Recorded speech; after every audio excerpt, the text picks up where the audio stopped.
The Blue Ribbon Committee hearing is now called to order. Magandang umaga po sa inyong lahat. Let me start by thanking every single person here. I'd like to thank the staff and our media friends for allowing this event to take place. The reason why I have to thank all of you is because dun sa first floor, may mga nagsasabing hindi papasukin ng resource persons natin. So kailangan ko po silang sunduin. Nung sinundo naman, ang ating staff doon, napakaayos naman, humihingi naman ng mga pangalan, mag-register daw si guest. Sabi ko, there are guests. So walang problema, pinapasok po siya. Maraming salamat sa inyo. Our media friends, you're always welcome to cover. Pasensya na parang nagkaroon ng konting gulo, but definitely we do not in any way intend for any of you not to be able to cover our events in the Senate anytime. On that note, nagulat lang ako kasi maayos naman. Sabi ko doon sa ating resource person, halika na, sinusundo ko kayo, let's go in. Nagulat na lang ako na nakita ko doon si Secretary John Vic Remulla. Tinaharang ako. I never thought the day would come that somebody would prevent me from entering the Senate. This is my office. Again, thank you. Di ko rin nakalain na yung Senate staff, yung media, dahil nasama na kayo doon, kayo pang nakatulong na makarating ako dito sa hearing na to. This is the Senate. This is the halls of democracy. We will hold our hearing and we will continue. So hindi na ho akong papaligoy-ligoy. Good morning again po sa inyong lahat.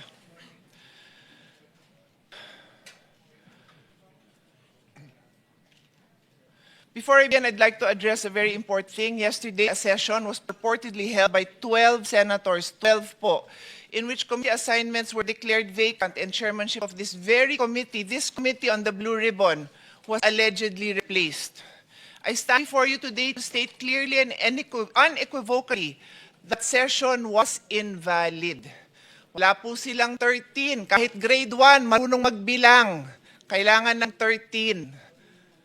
So wala ho silang authority gawin yung mga ginawa nila. The 1987 Philippine Constitution states, Article 6, Section 2, the Senate shall be composed of 24 senators. May narinig ho kayo 22? Wala, 24.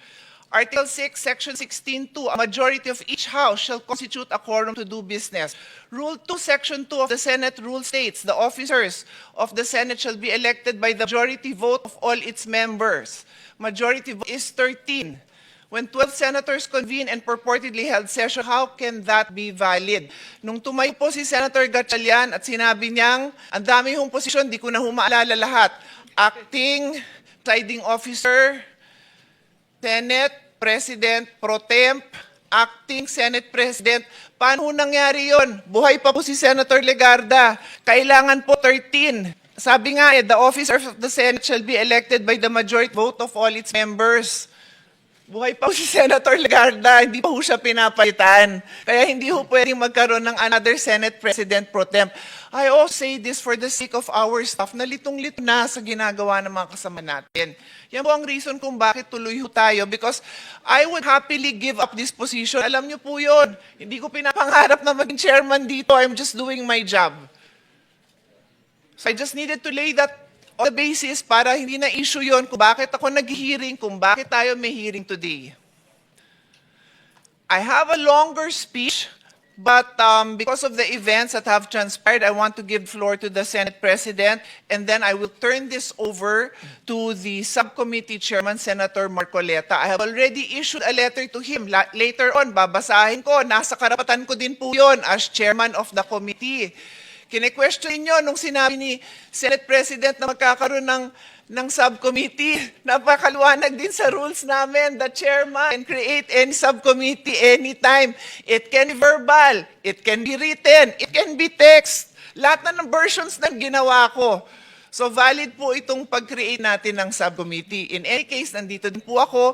Pero may hearing din po akong isa tungkol sa taxation. Baka maya kailangan ko din sunduin sa baba yung mga mag-hearing ng mga kasama kong resource person for taxation. Anyway, I will give the floor to the Senate President. Thank you. Katotohanan, basis ng ating paniniwala sa Diyos, basis ng ating paniniwala sa isa sa lipunan na to, basis ng ating 1987 Constitution ay katotohanan. let's start out and make this very clear. This is not against the administration. This is not for the administration. This is not for any political party. I ran in 2022 as an independent. I became Senate President with 13 people with different political belief. This is about the truth. So let me read this into the record. Revised Penal Code as amended by Commonwealth Act number 264, restored by EO number 187. Acts tending to prevent the meeting of the assembly and similar bodies. The penalty of prison correctional or a fine ranging from 200 to 2,000 pesos or both shall be imposed upon any person who by force or fraud prevents the meeting of the National Assembly, Congress of the Philippines, or any of its committees or subcommittees, constitutional commissions or committees or divisions, or any political board, or city or municipal council or board. Article 144, as amended by Commonwealth Act 264 as restored by EO 187, disturbance proceedings. The penalty of arresto mayor or a fine of 200 to 1,000 pesos shall be imposed upon any person who disturbs the meeting of the National Assembly or any of its subcommittees, committees or subcommittees, constitutional commissions or committees, division thereof, or any provincial board or city, municipal council or board, or prevent, or in the presence of any such body should behave in such a manner as to interrupt its proceeding or to impair the respect due to it. I shouldn't have to read this. We do not want to put the Senate staff in the middle. But I invite the Blue Ribbon Committee staff, I invite the staff of the Senate, while thanking the Office of the Sergeant at Arms, thanking the ladies and gentlemen who opened the doors to us today, who assisted Senator Pia to make sure that our resource persons are here today. As a point of order, Madam Chair, Rule 3, the President, his duties and powers. Section 3, letter E, to have general control over the session hall, the antechambers, corridors, offices of the Senate. Nandyan din yung power to dismiss any employee for cause, which dismissal in the case of permanent classified employee shall be in conformity with the civil service laws. I agree, let's not put the burden on the employees, but now it's a matter of conscience. Ladies and gentlemen of the Senate, you know the law. You work for the Senate. You work for lawmakers. You work for the Republic of the Philippines. Alam nyo kung anong tama't mali.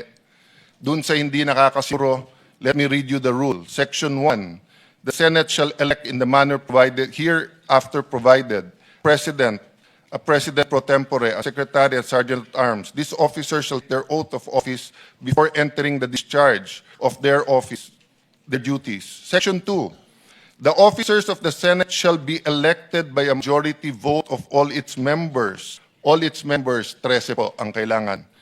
Should there be more than one candidate, etc. So, the legitimate Senate President pro tempore is Loren Legarda. Our Senate Secretary is Jose Luis Montales. Sabi po sa Section 4C, pwedeng magkaroon ng acting if in the event of resignation, di po ako nag-resign. In the event of removal, tinong ko sa mga kapatid natin sa media kapon, did they remove us yesterday? You need a vote of 13 to remove us. Am I dead? Death. I don't think I'm dead. Absolute incapacity of the President. Siguro naman po I'm in control of my faculties, physical and mental, emotional, spiritual. Ano po ang sabi ng Section 10? Ipalagay na po natin, yung sinabi ni Senator Pia ay mali. Ipalagay natin na yung katahimikan ng lahat ng mga dean ng mga law school ngayon, na sunod-sunod ang kanilang manifesto, pero kahapon tahimik silang lahat dahil alam nilang mali at hindi malturo sa kanilang mga estudyante. Sabihin nyo na po, sabihin nyo na tama yung kahapon. Ano sabi ng Section 10? The term of office of the President pro tempore, the Secretary and Sergeant at Arms, shall begin upon their election and shall end when their successors shall have been elected. Nahalal na po ba yung kapalit ko? Yung nag-press con po kanina, nahalal ba siya bilang Senate President? Hindi po. Siya mismo nagsabi, naghihintay pa sila ng 13. So, ladies and gentlemen, we will continue to function. Hindi po kami makapag-away, hindi po kami kapit-tuko, walang violence sa aming mga buto. Pero ipaglalaban namin Pilipino ang konstitusyon at ang katotohanan. So may I invite all senators to join us in this hearing and succeeding hearings. The credibility of the gentlemen in front of us will be tested. So dun sa nagsasabing hindi totoo ang kanilang sabi, pumunta na po kayo dito ngayon. Hihintayin namin kayo para pagkatapos nila magsalita, ma-testing natin, masubukan natin, ma-cross-examine natin. Then the Filipino people will know who is telling the truth. Thank you very much, Madam Chair. Let me just acknowledge the presence of Senator Dante Marcoleta, who is our subcommittee chair. I will acknowledge him. I am acknowledging him, but I'll turn over the floor to him in a minute. Senator Amy Marcos and Senator Robin Padilla. So, everyone, I have here my letter. This is signed. I signed this on officially on June 2, but I informed him a week before that that as as the chairman of the Blue Ribbon Committee, I designated Senator Marcoleta as the chairperson of the subcommittee authorized to conduct a motu proprio inquiry in aid of legislation on the Philippine underwater privilege speech of Senator Lacson, flooded gates of corruption, flooded gates of hell, etc., etc. Nandito po lahat yan sa sulat. And I will just read to you Section 20 of the Senate Rules of Procedure governing inquiries in aid of legislation, which provides Section 20, subcommittees, delegation of authority. The chairman of a committee may create subcommittees as may be deemed necessary for the purpose of performing any and all acts which the committee as a whole is authorized to do and perform. Klaro po yun.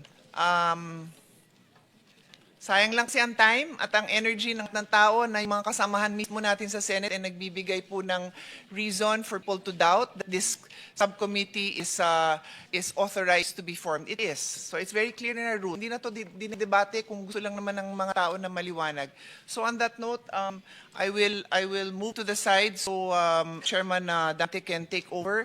And then I will also be in a taxation hearing later. I will be able to stay for a while. Thank you.